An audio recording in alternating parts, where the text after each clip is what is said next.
আজকে আমি শুনলাম 200 গাড়ি করে অযোধ্যা দিয়ে উত্তরপ্রদেশ থেকে সিআরপিএফ নিয়ে আসছে আপনাদের ওপর হামলা করার জন্য।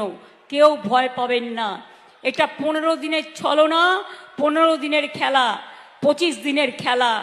তারপরে বুঝবে খেলার নাম বাবাজি, খেলার নাম বাবাজি। তারা বুঝবে ভোট দিতে হবে সাধারণ মানুষকে। বিজেপি অনেক ভোটারের নাম কেটেছে। কেন কেটেছে? লজ্জা করে না মাননীয় প্রধানমন্ত্রী?